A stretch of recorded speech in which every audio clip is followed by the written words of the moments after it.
It has been said that average people want you to stay average. Welcome to the Breaking Average podcast, the podcast designed to challenge you to break the mold that average has on the world. Each episode offers insights directly from those who choose to break average every day.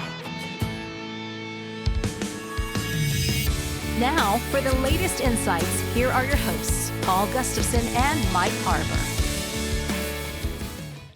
Welcome to Season 2 of the Breaking Average podcast. My name is Mike Harbour.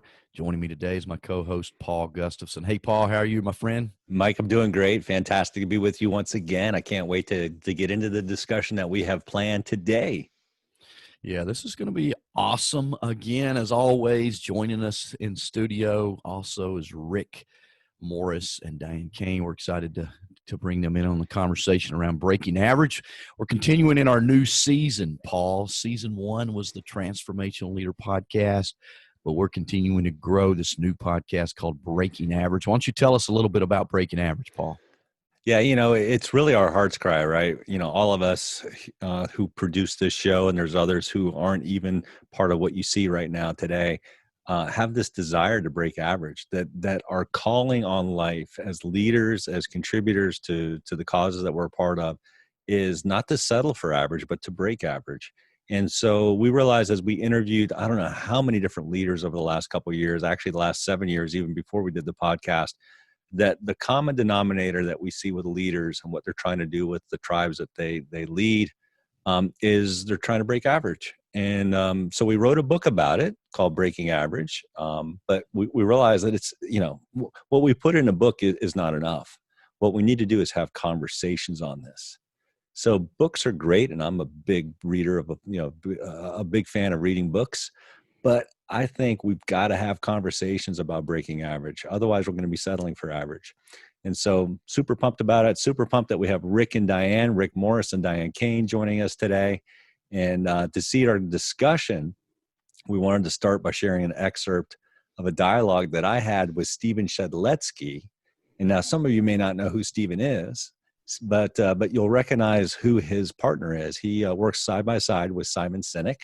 Simon Sinek wrote a book recently called The Infinite Game, fantastic book. Simon had his breakthrough TED Talk 11 years ago out in Seattle, Washington, on his the Golden Circle. And so if you haven't seen that TED Talk, you need to. But Stephen really has a grasp of this whole concept that we're going to be talking about today, purpose, and we're going to dive into the details on that. So again, excited to have Rick and Diane with us today. Yeah, thanks, Paul. And let me just let's talk with Diane and Rick for just a minute before we jump in. Tell us your favorite topic from Simon Sinek before we dive into this interview. Rick, let's hear from you real quick, my friend. I love the way Simon deals with kind of the different generationals and how we should talk to each other and how specifically the thing that hits me the most is when he was talking about how young people today, because they're behind their phones, haven't had that awkward opportunity to ask somebody out on a date or face certain levels of rejection, that everything's just kind of hidden behind the phone, and how the phone can really become almost a drug to the children. That was very impactful for me. Yeah, he's a great communicator, right? We're not hearing from him today, but somebody that works alongside of him. But I love Simon because he's just a great communicator, great storyteller. He brings all those things real life. How about you, Diane? Oh, there's so much to love about everything. I loved Start With Why, and I also loved Leaders Eat Last because it was really driving home the point. It was something that I had seen my whole life, but that the leader is the layer of protection. Is the layer of protection over the team that, we take the blame and we give the credit all the time. And so for me, that was really impactful, especially as I was leading other teams. But there's so much more to love around everything. Yeah, that's so good. And today we're going to talk about purpose and, the golden circle that Simon taught us about. It's all about purpose. And Stephen, I'm sure in conversation with Paul, we're going to hear more about that. So for our listeners, just listen in and think about, okay, how can I dive deeper into my purpose? Let's jump into this short excerpt of the interview that Paul did with Stephen Shedletzky. Hey, I've got the great pleasure to sit down with my friend Stephen Shedletzky, and I've met Stephen a few years ago when we were taking a group through Start With a Why. And Stephen, it's so good to be with you today, and thanks for joining us on this short conversation on what breaking average is and the impact that it can have on all of us. So tell me, how are you doing, first of all, and where are you at? Tell folks where you're located, first of all. Sure. I'm at my home office in Toronto, Ontario, Canada. Pleasure to be with you again and see where this conversation goes and see who we can help out today. Fantastic. Toronto is one of my favorite cities outside the United States, and I'm dying to go back. So maybe we'll get up there sometime soon and get a chance to go to a coffee shop. You got to take me to someplace good. I'm sure there's lots of good eats, right? Nice. Yes, that'd be great. You're more than welcome. Yeah. And likewise, you're welcome to come down here to good old Virginia. But listen, let's dive into this thing, because breaking average, I think is a big element in terms of some of the messaging that you and I have had talked about in the past. But when you think of breaking average, what story comes to mind for you? So when you prompted me with this question, I mean, I'm hesitant to make it about me, but a story of mine and my own career comes to mind. And I literally think of myself sitting in the cubicle of my first job straight out of college. I graduated out of business school and I joined a quote leadership development program. And I went, all right, leadership, like leadership is in the title. And I was so, I became so fascinated with leadership. I just forgot to ask them how they defined the term when I was interviewing. Yeah. And it turns out their definition was more authority, P&L, rather than my definition, which was showing up in service of those in your span of care. I'm often asked, what does it mean to be a servant leader? And servant leader is synonymous with just leader. It means to lead, to go first, to go, put yourself at risk for the benefit of others. So yeah, I mean, I remember sitting in my cubicle and really not enjoying my path. I was climbing a ladder that I had no interest in climbing.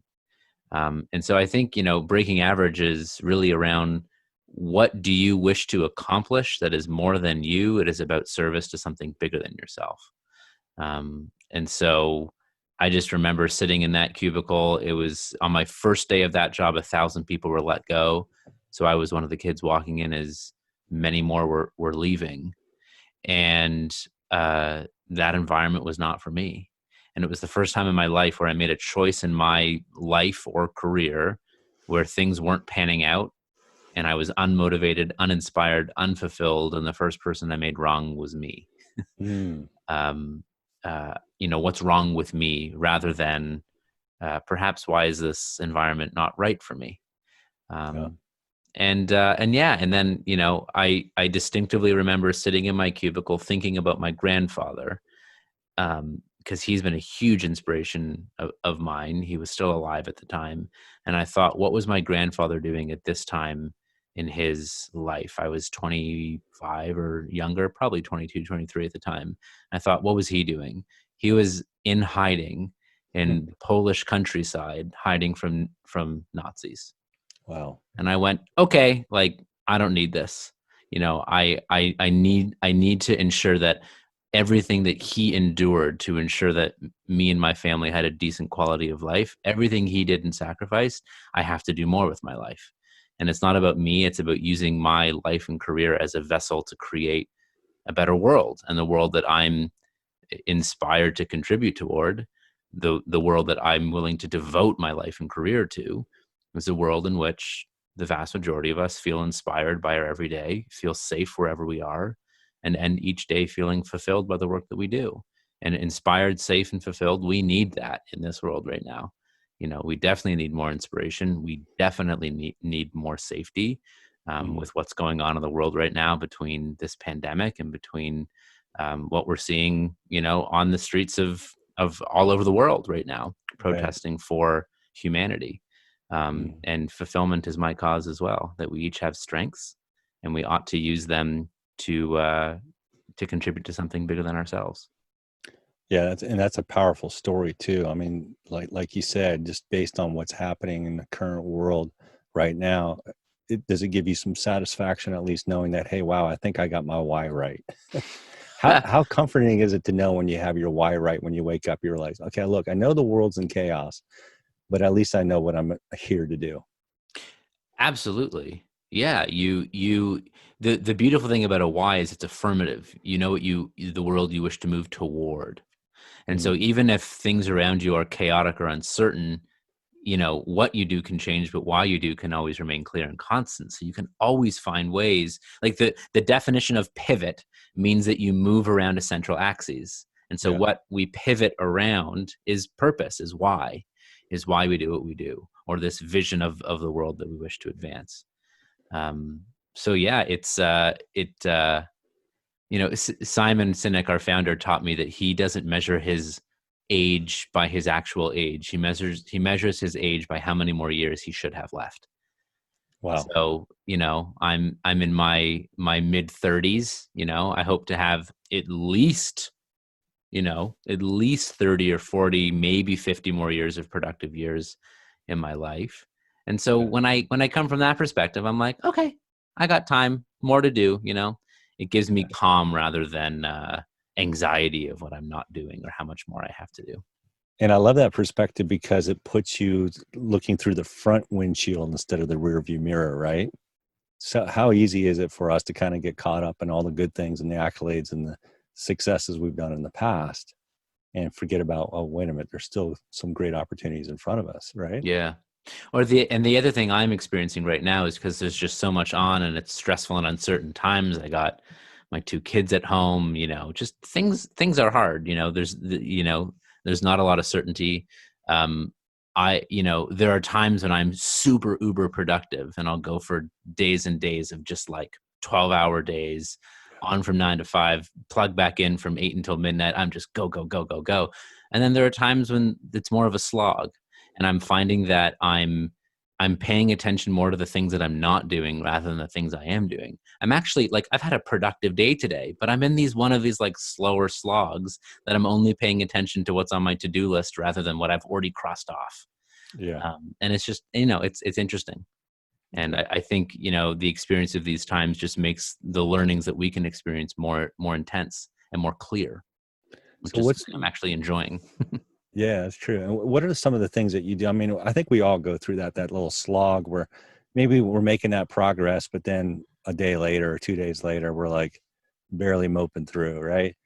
What is it that you do and perhaps others do to kind of like first give yourself permission, give yourself grace, and allow yourself to take forward that next step without being too self-critical? What are things that you do to help in that area?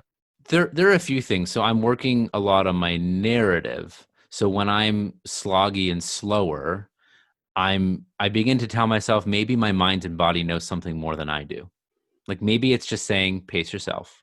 This is a marathon, not a sprint. I'm kind of giving myself permission that it's okay. I don't think I can expect to be on productive 12 hours a day every day. I don't think it's healthy. And so I find that I kind of go in these oscillations of waves where I'm like uber productive for, when this pandemic started, it was 5 weeks. Yeah. 5 weeks, nearly every day, I was working 10 to 12 hours, except for weekends because I was on with family. Finally shipped a product, deliver, and then I crashed. Like I was 10 days and like I showed up to work every day and I did my stuff, but like I was just slow and dragging my feet. And I told myself, it's okay. Maybe there's something bigger. Maybe my mind and body knows a little bit more. And things that help me, I'm extroverted and I'm a communicator. I love getting on and staying on the same page with people. So things that help me, something I did last night was I had a long day, finally got our youngest kid to bed and the older one was on her way with mom. And I said to my wife, Julie, I'm going to walk around the block. Is that all right? She said, yeah. I walked around the block. I called a close colleague that I needed to do some work with and talk through some stuff. And he went on a walk with me and I got my steps up from 2,500 to 7,500 just by going on a nice little walk. Yeah. And called a friend who I knew the first thing we would do would just check in and get on the same page. And so I find, exercise, changing up my scenery in a physically distant and socially responsible way. And calling someone who I know makes me better. And I know who I want to make them better too. Yeah, that's so good. I love it. One more thing before we dive into my next question. I want to kind of go back. You mentioned the word pivot. And what struck me, I remember when I was growing up and I played basketball. I'm 6'4". So yeah, I'm going to play basketball. Played soccer too, by the way. But at any rate, what was interesting is I remember a coach telling me, you need to pivot. And he didn't instruct us initially. So what I did was I lifted both legs up, right? You've played basketball before, right? Yeah. So I lifted both legs up and he goes, no, that's not how you pivot. To pivot, you need to anchor one leg down and you need to keep that leg still while you move the other leg around. And as you shared your example of pivoting, there's that anchor. You need to have that anchor. You're still in position and you've got firm foundation on one leg and you're pivoting on your purpose, not away from your purpose, with your purpose, so that you can head in the direction, put yourself in the perspective that you need to. And that's what kind of came to mind when you shared that. Yeah. And the individuals and organizations that are struggling in these times are the ones that define themselves by what they sold. Yeah. Like I know many speakers, and the ones who are struggling are the ones who are waiting for more gigs to get on a stage to come back. It's like, no. Like, gotta find a new way to deliver what you do. What you do is you share ideas, you create experiences to help people have a shift in mindset, actions, behavior, whatever it might be. Find a new way.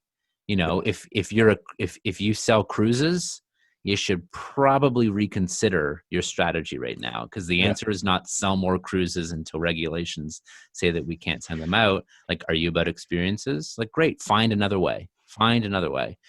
But figure out the thing that's constant. Figure out the human problem you are inspired and you intend to solve, and then just find different ways to bring it to life. Now, one of the things, and you know Simon's material very well, his last book, The Infinite Game, he talks about the just cause, right? So we understand the why, our purpose, and that's really important. But what is a just cause? Just for everybody else's sake, I mean, I've got a good understanding of what it is, and we talk a little bit about it in the book. But just for everybody else's sake, what is a just cause? Absolutely. So our why is objective, just cause is subjective. So our why is our purpose. It comes from our past. It's who we are. Our why is an origin story. So to find our why, we go to our past and we think of the stories that make us proud to be who we are, whether it's an individual or an organization. And as we share those stories, our anthropology, if you will, themes become very clear of who we are at our best and what we intend to contribute toward. Our just cause is our why idealized into the future. It's vision. The reason we don't use the word vision is because we enter into a semantic debate. What's the definition of vision? What comes first, mission or vision? Who cares? Why is purpose? It comes from our past. It's objective. Our just cause is subjective. It's a vision of the world, an ideal future state, a specific vision of what the world would look like should our why be brought to life. So Simon's why, he's our founder, it's the why of our company, to inspire people to do what inspires them, so that together each of us can change our world for the better. And the change we wish to see in the world is our just cause, which I mentioned before, is we imagine a world in which the vast majority of people wake up feeling inspired, feel safe wherever they are, and end each day feeling fulfilled by the work that they do. And so the beautiful thing about just cause is we're never done. You know, vision is like running a marathon where the finish line is so clear, but we'll never actually get there. And the goal of running that race is to inspire others to join us on that cause to move toward that finish line that we'll never get to. I mean, this is why when we go and populate Mars and mess that one up too, we'll still draw upon Dr. King's vision of a more just and equal society for all, where we're judged by the content of our character rather than anything else. And so, why is objective? Think of it as the foundation of a house, and our just cause is subjective, the many different ways that house could be brought to life, architecture, style, whatever it might be. That's good. And I love the just cause that you shared, because as we said earlier, it is a cause for our day, for our era, for now. And it will be a cause 5 years from now and 10 years from now, which is fantastic. And that's why there's so many of us that love that infinite game concept, because it's not a finite game anymore. It's not just, let's go hit that goal. We got it. And then destination disease, we hit it. Now what? Now what do we do next? Yeah, but you even, a great just cause, it's more than 10 years. It's infinite. Yeah. Because you know, the one of the most powerful documents ever is a Declaration of Independence, which says life, liberty, and the pursuit of happiness. Yeah. Etched in 1776. We're still going strong, baby. Got a lot of work to do. Yep. And so, and even as context shifts, like, I don't think we'll ever accomplish inspired, safe, and fulfilled. And even if we check it off, like, we're not done. Context and environment shifts.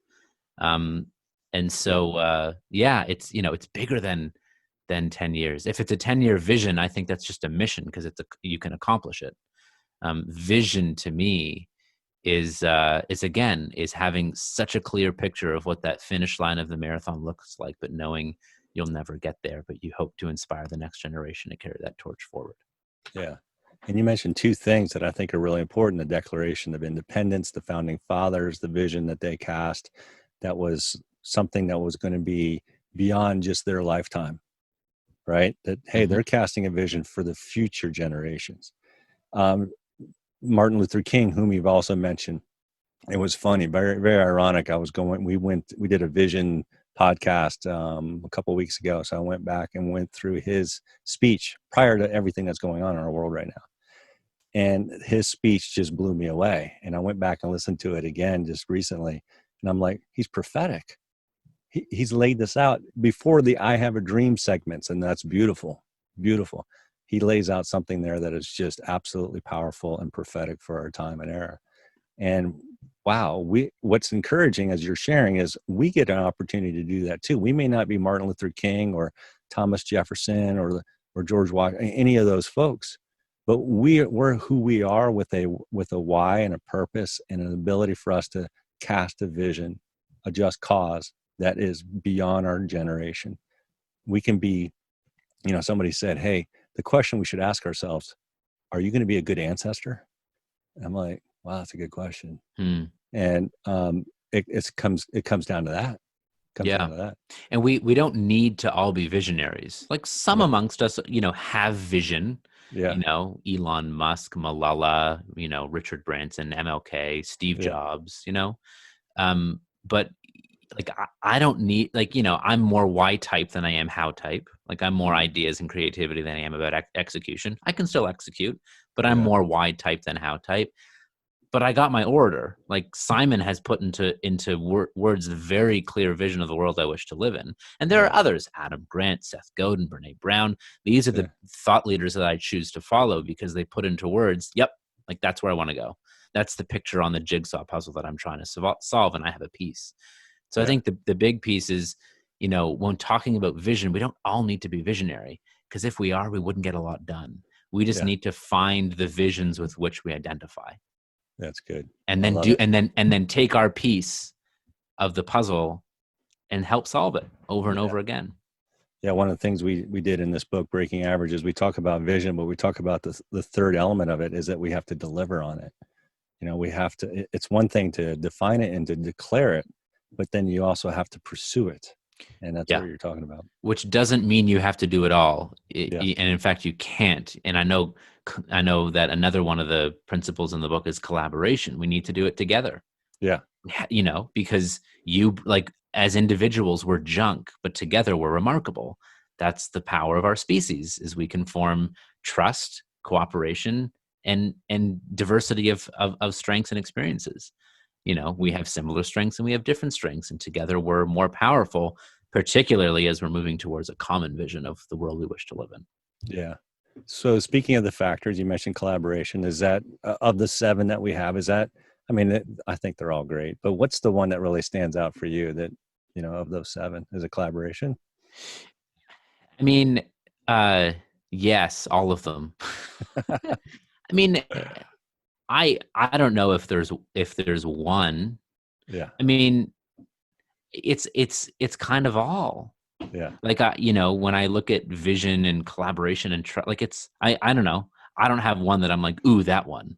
You know, it's they're all practices that work together to form this orchestra, this harmony for us to make progress. I kind of throw the question back to you. You've obviously, you're more intimate with them than I am, but my answer is yes. Yeah. And I think what we're trying to do, we're using an acrostic: victory. but we're redefining victory because most people have victory as in a finite mindset. And this isn't about the victory that you think of, that may be in the dictionary. This is about living in a pathway where you're creating a better future for somebody else. And the victory is seeing that progress being made. And so what we tied are these 7. Are there more? Potentially more, but those are the ones that really kind of jumped out for us. Like, okay, how do we really kind of corral this and break this thing down so that we can have a better understanding of it and make it practicable and applicable to our lives? So Yeah. for me, I was really, I didn't know where, just to full transparency, and this is for everybody watching, when we laid these things out, they all kind of resonated with me. But what I didn't know as we're capturing this is what stories, we try to practice something really simple here. What are the stories that reflect each of these things?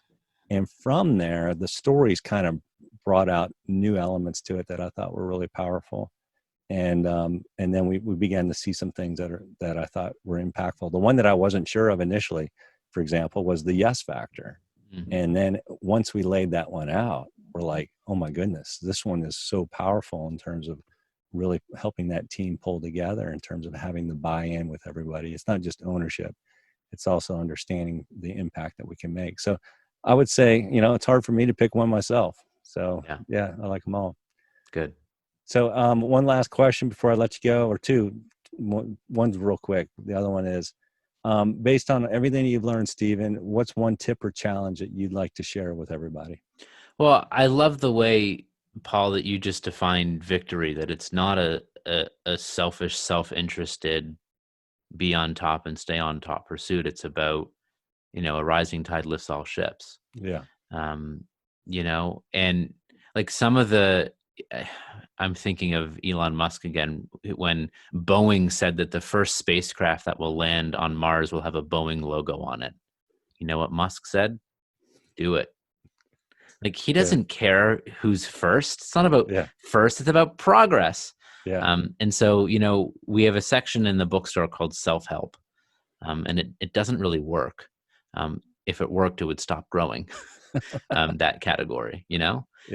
And I think what you've etched here is more of a help others book than a self-help book. Yeah. And I think we need more help other books because, we know that to beat the disease of alcoholism, to beat PTSD, to make progress, the best step is the 12th step, which is service. And I think what you've laid out in a foundation here for teams is for teams to help each other. And when we help each other, people rally to come to our aid. So if we want to create more fulfillment, if we want to create more progress, don't do it for yourself, do it for the people around you. And when you need the support, there will be people running to your aid to lift you up, because givers give and givers gain. Yeah, that's so well said. So last question for you, and we want to add value back to you. What can we do? Is there anything that we can do to just kind of promote you, or just let folks know about some of the things that you guys are working on? Sure. Thank you. Yeah. Well, one of the things that we've done in our own pivot, because we've had to pivot as a business at Simon Sinek, previous to March of this year, the vast majority of what we did was hopping on planes and going into live events. And we've had to pivot. And so one of the things we decided to do was to take everything that we do and make it publicly available. And so we have a new shop for live online classes.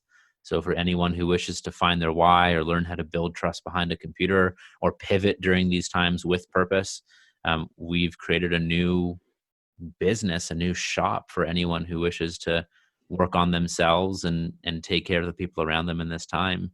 You can come to simonsinek.com/shop and enroll in one of our classes or more.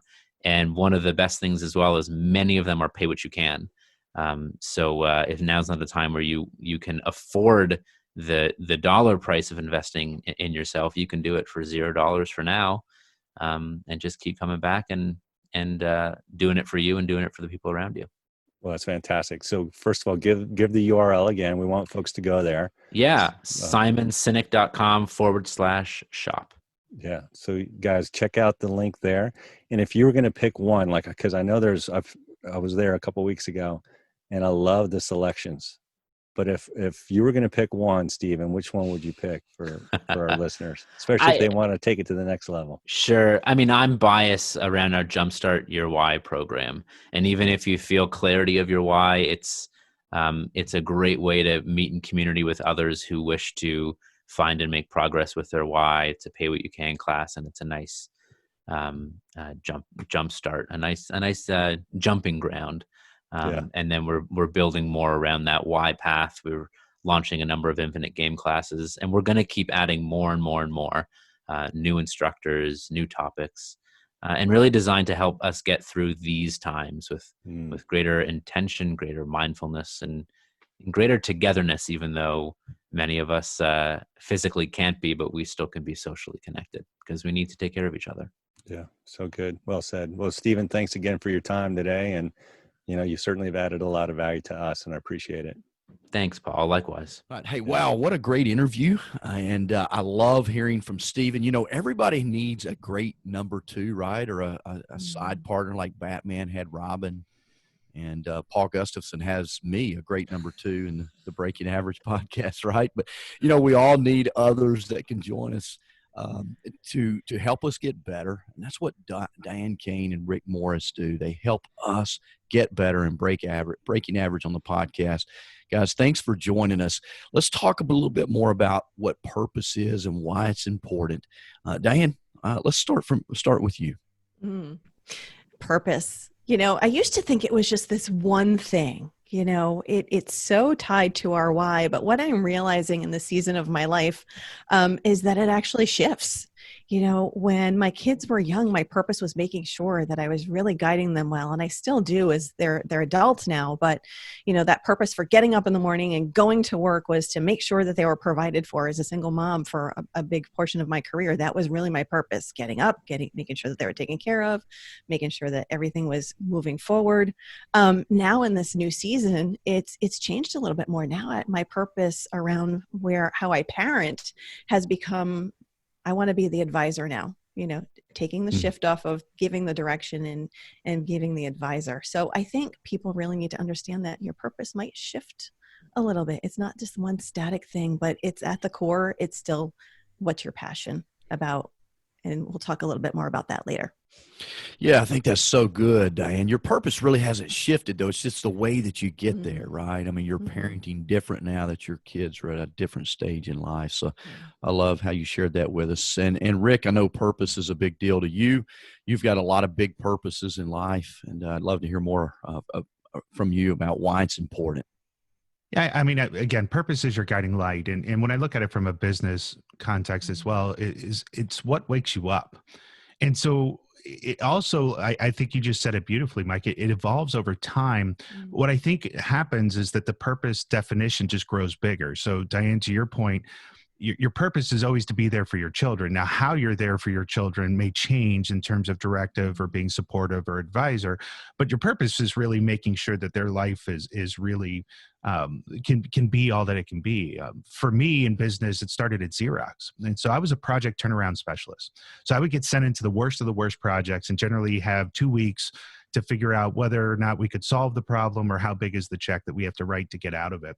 And I was really sent there from a company perspective, right? So it was protecting Xerox. But what started to happen is in project after project, generally within the first day, I would get the answer to the issue directly from the team. And that really impacted me because I started to say, how did that happen? How is this project failing, yet the answer's right here? And the executives needed to bring me in order to hear it. And so it really just started to create this purpose of, I really wanted to be a warrior for those people, for their team, because the greatest asset in any company, bar none, is their people. It's not their product. It's not their process. All those come from people. Right? The people is where you really, and we do so many things in business that diminish the value of people. And so once I had that purpose, once it was defined, it became the lens or light that I approach anything with, right? How well are you treating and maximizing your purpose? As a matter of fact, being that warrior, and wanting to do the best in serving people is what led me to my next chapter, which was meeting all of you guys at the John Maxwell team. Because as a core of an organization, it believed in people, it valued people, and it loved people unconditionally. But throughout all of that, I'd learned what my purpose was and my drive. And I think once you discover that, you're forever changed. Everything goes through that lens.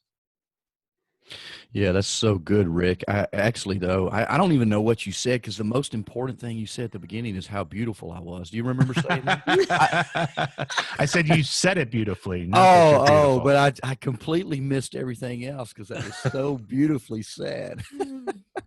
Thanks, man. I appreciate you adding into that. Paul, I know you're a very purpose-driven man. I've known Paul. Let me just a little backstory. Paul and I met on the patio of John Maxwell's house in 2011, August of 2011. And we've been friends ever since. I'm drawn to Paul because he has a big purpose, big desire. We think a lot differently, but we're driven toward a lot of the same things. And that's why we continue to hang out together. But Paul, tell us a little bit about purpose from your perspective. Yeah. I remember that. Can you believe it was 9 years ago when we stood there on that Wow. poolside of John's house? And 9 years ago this month, man. I was just like, it's your anniversary. I know. And what's interesting is you prompted me with that. We didn't use the word per se, but we were talking about our purpose early on that night, that evening. We were talking about, the impact that we wanted to make. What was our purpose in life? Why did we join the John Maxwell team at that time? We wasn't just coaching. It was something else. It was something greater that we wanted. There was a longing in our heart that we wanted to fulfill. And this drive, the common denominator with Mike and I and Diane and Rick, is we love leadership. We know that we can be better leaders. We know that we can help people be better leaders. And that's what I wanted. And the reality is this, right? We lead ourselves. So every one of us is a leader, but we have an opportunity to influence other people. Listening to Stephen Shedletzky early on in that interview, he's talking about he's stuck in a work environment that's all messed up. It's not the culture that we talked about in one of our previous podcasts. And he's like, what am I doing here? And then he starts to think about his grandfather. Now, his grandfather was a World War II, a Nazi Holocaust kind of survivor, right? And so, who better to understand this whole purpose of why than somebody who has come out of that adversity, right? And he's thinking about, hey, look, my grandfather wouldn't have settled for this. I need something else. So he began searching and seeking his purpose. Pretty young, I think he was 25 years old. This is Stephen Shedletzky. And he was thinking about his father or his grandfather. And I love that because, Viktor Frankl, he wrote that book. I can't remember the name of that book. Man's Search for Meaning. Man's Search for Meaning, right? And I think there's so much to be said about understanding. If you know your why, you can get through almost any adversity. You can get through almost any challenge, any struggle, any issue that, think about COVID-19 right now. I've seen a number of folks who are looking for a purpose in their life. They're stir crazy. They see news and they're like, oh, I got to go do something. And so they may go jump into a protest. Nothing wrong with protesting per se. If it's done right, it's okay. But don't let the protest be your purpose. Find the time. What is your real why? Don't let somebody else tell you what your why is.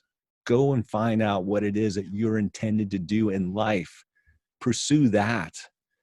So those are, some of my thoughts. And I was thinking about, Stephen's story early on in that interview, and just so glad that he shared that. Purposes are why. And then Stephen talks about later in the interview is from Simon's really great book. This is so good. This is groundbreaking. The Infinite Game. So I want to make sure I highlight that. The Infinite Game, he talks about our just cause.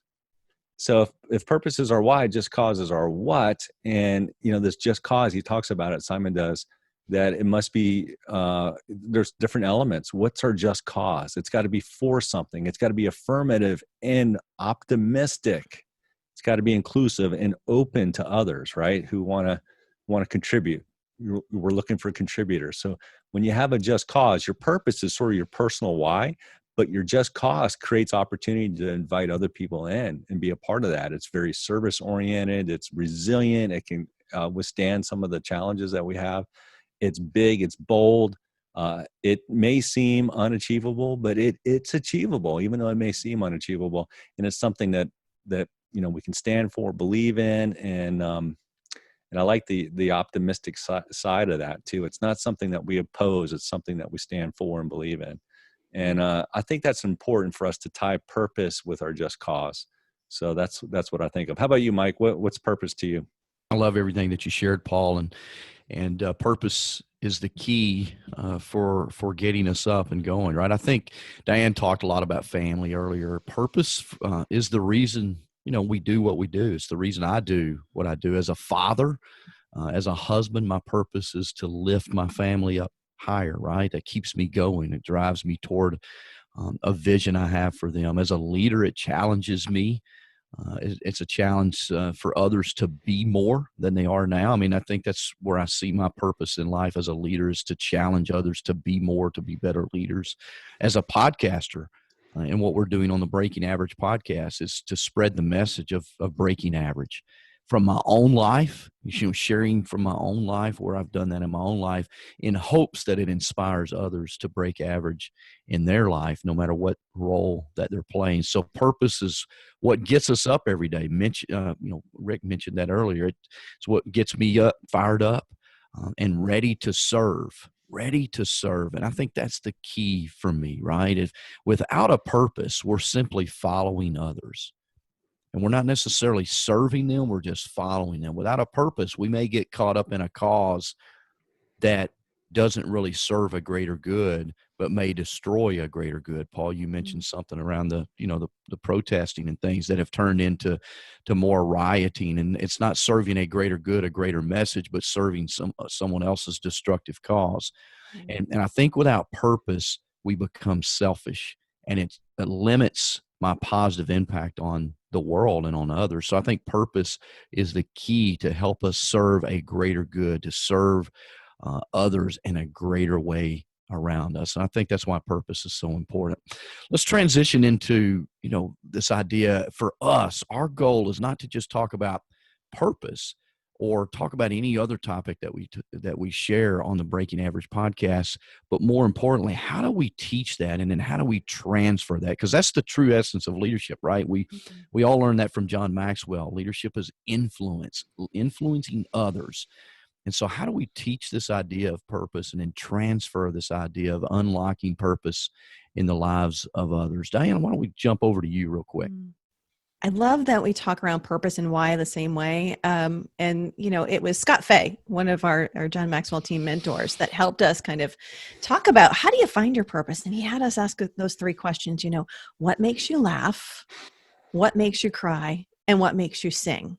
Yeah. And it's those things that, if you sit there and ponder on it, you're not really sure, because purpose seems like this big gargantuan thing, and it is something that we're going after every day. But when you kind of narrow it down to those things that do make you laugh, do make you cry, make that fire in your belly go, then start having those conversations with people. That's what I love about working with coaching and helping people see where their strengths are, focus on what their talents are, and bringing that out. And how does that contribute to the greater just cause? Paul, when you were talking about the affirmative part of it, you reminded me of Mother Teresa. When people wanted her to fight against war, and she said, "No, I will never fight against something, but I will always stand for something. So if it's a walk for peace, then I will do that. But if you want me to wage against something, it's not going to be something that I will get involved in." So, it's just really asking yourself those questions and pondering it, and see where you move, what makes you move. Three great questions. What makes you sing? What makes you cry? What makes you laugh? Diane, what makes me sing? It's too much alcohol. And so that develops our purpose to make sure that you're not near the drink. That's right. Right. That's right. You don't, and you don't want to hear it if I do that. What makes me cry? Nothing. I'm not a crier. And I'm just kidding. I won't go into that. But what makes me laugh is the opportunity to get to pick on my buddy from Alabama, Rick Morris. Somebody take the microphone away from him now. None of those things have to do anything with purpose. So not trying to steal Diane's thunder. That's the first things that come to mind when I think about it. Rick, tell us about you, my friend. How do you transfer and unlock purpose in others? Well, I think people put too much on the definition, right? I think purpose finds you and you find your purpose, but I think you have to go through some trial and error. So I know a lot of business owners or wannabe entrepreneurs that are saying, well, once I find that purpose, I can go. Once I find that purpose, I can do it. And I really think it's a trial and error kind of thing. I think to unlock purpose, you have to identify what it is that you want. And a lot of times when you ask that question, people can immediately start telling you what they don't want, right? I don't want to work a 9 to 5. I don't want to have a boss.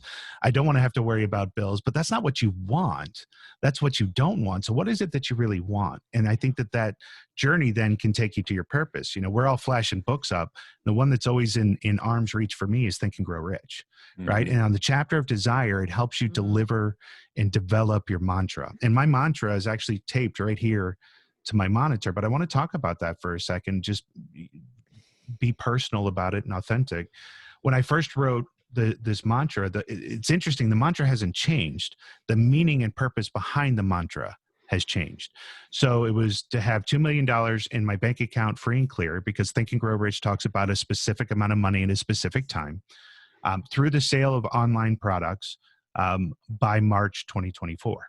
So that's my mantra. I say it when I get up, and I say it when I go to bed. Now, when I originally wrote that, I was in the midst of creating my own online products, and so I developed my products, and I got my ClickFunnels page, and I got all that stuff, and I got it out there. And I'm telling you, man, just crickets. Right now, I'm ready to roll, and every entrepreneur goes through this. Right, you get an idea, put a product out there, and you're just going to wait for that money to roll in, and it didn't roll in.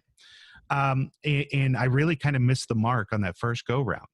But what was interesting to me is I learned how to utilize ClickFunnels. I went through the process of editing and producing and videoing, all of those things that you have to do to create these products. And I learned that path. And you guys tease me, Mike likes to tease me about my entertainment background. But when I was doing the Mickey Mouse Club reunion event in May of last year, the purpose just hit me clear. It says, your mantra is great, but who said it had to be your products? Right? We talked in the last podcast about making other people win. And I started going, wow, here's some incredible people with incredible stories that need to be heard. And what I just figured out and learned is how to launch and create. But my material wasn't meeting the demand, and that's cool. And so I immediately shift into creating podcasts, creating online products for other people, and helping them reach their purpose. And it fit my overall purpose that we talked about in the beginning, which was serving others and being there. And again, I'll be just as honest as possible. I went into it going, you know what? There'll be no money up front for any of this. I'll take a percentage of sales. So the only way you can be successful, or I can be successful, is if you make a lot of money. And that became this new purpose. So my purpose on my monitor fits today, but how I approach that purpose is 100% different than when I started. That's good. Yeah. Purpose is key, right? It keeps pulling us forward, and the purpose doesn't change, as I said to Diane earlier, and to you now, Rick, maybe how we get there, right? It's the path of how we get there. I've been sharing that a lot with my son recently. He has this dream. His purpose is to play golf for a living, right? As a professional golfer. And because of COVID, the dream hasn't changed, but his path to get there, because college, he was a freshman in college last year and will be a sophomore coming up this year. Schools have been shut down.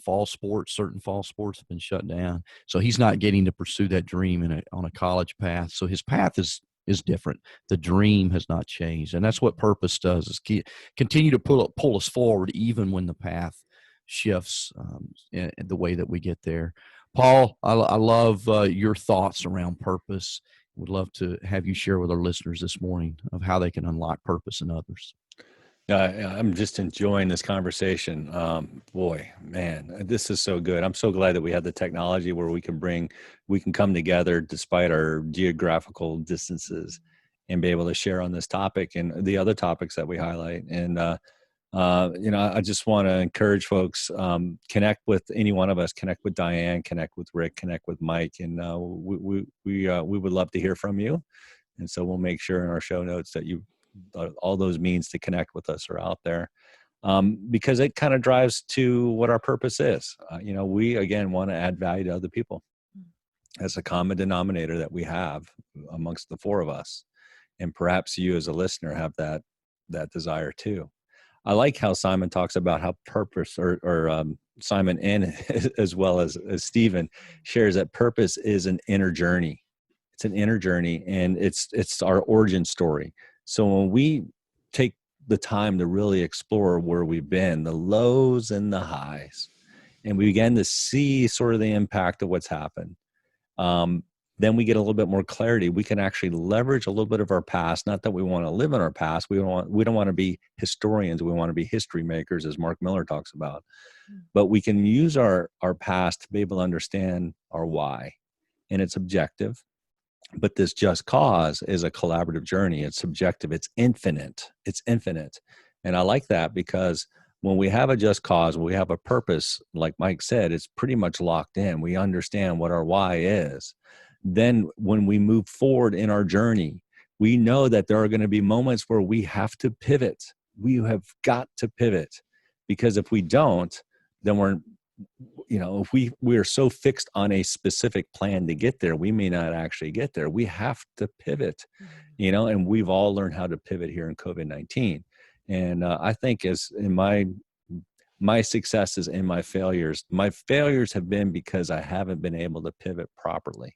My successes have been because I've failed, but I've been able to pivot from that failure and learn through that.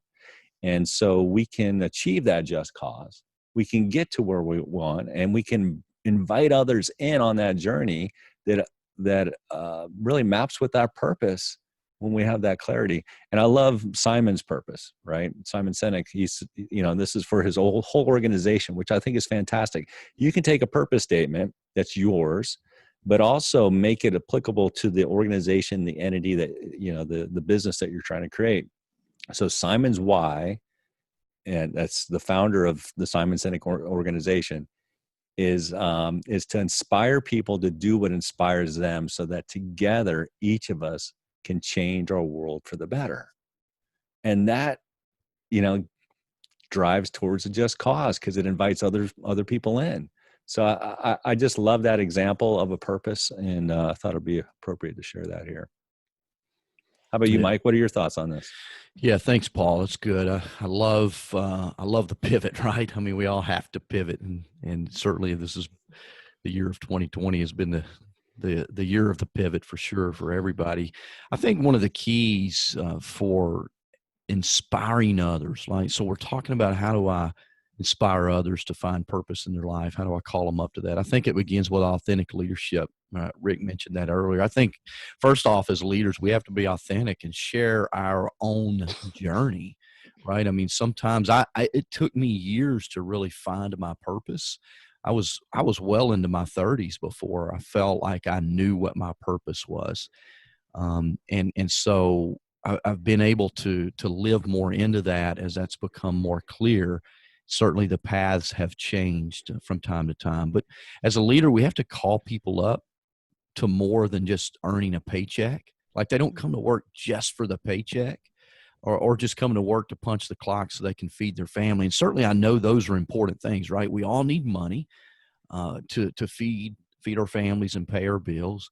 I heard it said one time, if you don't think money's kind of like oxygen, if you don't think it's important, just try living without it, right? Mm-hmm. It is important, but there's things that are more important than that give us that energy. And I often use the story. Most of my work, so 90% of the training and coaching and speaking that I do is done in the healthcare industry. And I'll often ask, if I have a group of people in the room that are typically the housekeepers, right? The people that sweep the floors, I'll ask, what is your job? Oh, I just sweep the floors here. Or I just, empty the trash cans here. And it kind of breaks my heart, right? And so what I want to do is talk to them about more about what they do, the purpose of sweeping the floor, the purpose of cleaning the rooms, the purpose of emptying the trash, the purpose of changing the bed sheets. And the purpose behind that is they remove infection from this organization, right? They remove toxins from the floors, from the walls, from the rooms to create a safe environment for the patients and the patients' families. And so there's a bigger purpose than that than just sweeping the floor. And so what I really try to do is try to connect them to that. If that was your mother, your child, your, really good friend laying in that bed, wouldn't you want this place to be clean? And so what I do is I try to tap into that law of connection. John teaches the law of connection in 21 laws. But touching a person's heart so that I can call them up to that purpose, because we all have something greater in us than just sweeping the floors or answering the phones or even recording a podcast. I mean, that for us, it's not about recording a podcast. It's about helping others break average in their life. That's why we do this every single week for you. So one of the things we want to do now, Paul, is just ask our listeners. We hope you find inspiration in our conversations and in the interviews that we do. But we're always looking for the story of breaking average from the communities that we serve, that the world that our listeners are involved in. And so if you know a leader out there who is breaking average in the way that they lead, the way that they serve their communities, their organizations, the leaders around them, we'd love for you to go to breakingaveragepodcast.com, breakingaveragepodcast.com/leader. Let us know of a leader that you think we should talk to as well. Paul, it's time to close out our conversation. As we always love to do, we provide a tip and challenge. Paul, what's your tip and challenge for our purpose or interview today? Yeah, and I'll share my tip and challenge, but I also want to invite Rick and Diane to share their thoughts here in just a minute too. As they're gathering their thoughts, I want to plug with Stephen Shedletzky. And again, thank you, Stephen, for being a part of our podcast. Just always love talking to you. And he shared with me something that I want to pass on to all our listeners. If you go to simonsinek.com/shop, they've got a really good deal going on a lot of virtual programs that you can kind of watch and tune yourself. And I asked him, I said, what's the one? If you were going to pick one, what would be the one? He says, well, they're all good, Paul. I said, I know, but what would be the one? He said, I'm really, his affinity is towards the Jumpstart Your Why program. So it's perfect for what we're talking about here today. Go sign up for the Jumpstart Your Why program. And if you want clarity on your why, just go through that process. We can't do it justice in a podcast like this to help you define your why. We're talking about the importance of it and begin to evaluate those lows and highs in your life to be able to help refine it. But if you really want clarity, check that out. But my tip, guys, is this. We talked about Viktor Frankl, and somewhere I came across this quote at the time I was reading that book, Man's Search for Meaning. And it's Friedrich Nietzsche's quote. He says that he who has a why to live for can bear almost any how. And that's such a strong quote. And it's almost, you got to look at it visually, because it's powerful. When you know your why, no matter what you're going through, you can you can get through it. You can overcome that challenge. When your why is clear, it doesn't matter what's happening in life. You're able to pivot and get through it. Each of us has a why. Find clarity of your why. The challenge is this. The challenge isn't just in the why. It's to find also a cause and to pursue a cause that fulfills your why. A just cause serves an invitation. It's an invitation for others to join you with your purpose, yes, with the values that you have, but really it's simply this, to join you in advancing a cause bigger than yourself. Which that's what we're doing here with Breaking Average podcast. So with that, Mike, I know you got a tip and a challenge, but I'm also interested in Rick and Diane's final thoughts. Yeah, that's so good, Paul. You completely hijacked what I was going to say, so I'll shift here in just a minute. That's good. I love that. But Diane, let's before we wrap up, how about you share a tip and challenge for our listeners too? Oh, so much. You just made my head spin because there's so many nuggets in here with that. I think about how we all came together. We all had a passion to make a difference in other people's lives and to create transformation wherever we are. And so I think my tip is you have an impact right where you are. You have no idea the influence that you have in the areas that you're at simply by sharing one thing that you know or one thing that you're passionate about, or maybe even just a little bit of your story. Paul, because you were talking about that quote, and no matter what happens to you, it's our perspective that helps us move forward, and there's always hope. There's always hope. And I really feel that we can always be that beacon for somebody. And so you just never know who you're impacting by sharing a little bit of your why and how you got to where you were. So share it. That's good. Love that. How about you, Rick? Yeah, I think that what has come out of this podcast, and Paul, you said it, and Diane, you added Mother Teresa to it, but what do you stand for?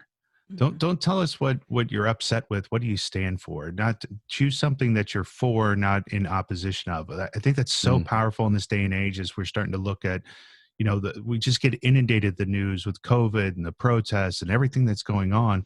And everybody is talking about what they don't like or what they don't want to see or what they're against. And I would put a challenge out there is, do you know what you stand for? And if not, let's start there. But what would you be willing to go stand for, not stand against? Yeah, I love that. That is one of my favorite topics to talk about, Rick, and we should do an episode just on that piece right there. Paul, I was thinking, I was going to say something very similar to what you said as far as tip, but I'm going to shift a little bit. Here's my tip for our listeners. Sometimes it's really hard. I talk to a lot of people and they don't really know. They don't know how to find their why or their purpose, right? And I think a great place to do that, just to find inspiration, is maybe in watching movies. I think of the movie Broken, which is a fantastic movie, right? Where you can learn about purpose. I think of the movie Braveheart, which is one of my favorite movies of all time to watch. And what I challenge our listeners to do is watch a movie that connects to your heart, that really kind of pulls something up inside of you. But watch the movie in order to learn, not for entertainment, and to listen to yourself. When you're watching those movies and you feel this desire coming up inside of you, maybe put the movie on pause today and then take some note. Use the movie as a way to begin to journaling your purpose, journal your why. What do you feel when you watch that message? And of course, anything in the Star Wars series is a great way to do that, right? There's a shameless plug for Star Wars, right? The fight against, good and evil. Right. But just, watching movies is a great way to feel that purpose in your life. But I like to watch movies for education as much as I do entertainment, so I can learn from Lincoln on Leadership. I mean, you talk about a big purpose, right? That he had to fight for. And then here's my challenge. There are great movies and there are great books on purpose, but one of the greatest things I ever did was work with a coach. And what a coach can do is come alongside of you and ask you some really hard questions that maybe you're afraid to ask yourself, or just don't know the right questions to ask, or you listen to the wrong voices in your head that limit you from living in that purpose. And a coach can come alongside of you and help you work through those limiting beliefs or those fears that you may have in life, so that you can start stepping forward in your purpose. And I think that's one of the greatest things I've ever done for myself, and want to challenge you to do that as well. Final thoughts, Paul? Oh, man. Yeah, I love it. That's a great tip and challenge. And it reminds me, as we close this thing out, I watched a movie last night called Patriot Day. Have you guys ever seen that movie? Yes. Yeah. Yes. I'm not, I had a little bit of tears at the end of that movie, and I've been to Boston a few times. I'm not from Boston, but I love that town. And, to know what happened there, it was a horrific event, horrific. And I pray that will never happen again. But just to see how the people from Boston came together, the one thing, and they make a comment at the end, there's a real quote by one of the survivors of that. He said, when this attack happened, it may have taken 2 weeks for the terrorists to plot this thing out, but it only took an instant for everybody in Boston to know what to do. And that was to act in love, to come together with love. And it gave people purpose. And sometimes in the midst of travesty and challenge, purpose comes back alive for us. And I want to encourage everybody with that. And, again, we want to thank you guys for being a part of this, listening in. We have an opportunity here to really highlight other individuals who are breaking average. If you have a resource, if you want to be a sponsor of the show, we want to know about you. We want to hear about you. We've already given you a link to kind of connect with us, but also if you're interested in being a sponsor, let us know. We're looking for sponsors for our show, and perhaps you want to be a part of that. So just visit breakingaveragebook.com. Yeah. Thanks, Diane. Thanks, Rick. Great conversation today on purpose and using purpose to break average in our lives. Paul, always a pleasure talking with you on the topic of purpose. We've spent a lot of times, a lot of nights, a lot of hours talking around purpose and what we do. Once again, we thank the listener for continuing to tune in. You, the listener, make us who we are and help us break average. Join us again on the next episode of the Breaking Average podcast. Thank you for listening to the Breaking Average podcast. If you loved what you heard, please take a moment to subscribe. All opinions and comments expressed in this podcast are those of the participants and do not reflect the opinions or views of any of the advertisers, producers, or platforms. This show was produced by R Squared Multimedia. A special thank you to Milestone Melodies for our theme music. As you continue your day, what is one action that you can apply from this podcast to your life? Tune in for our next episode as we continue to challenge everyone to break average.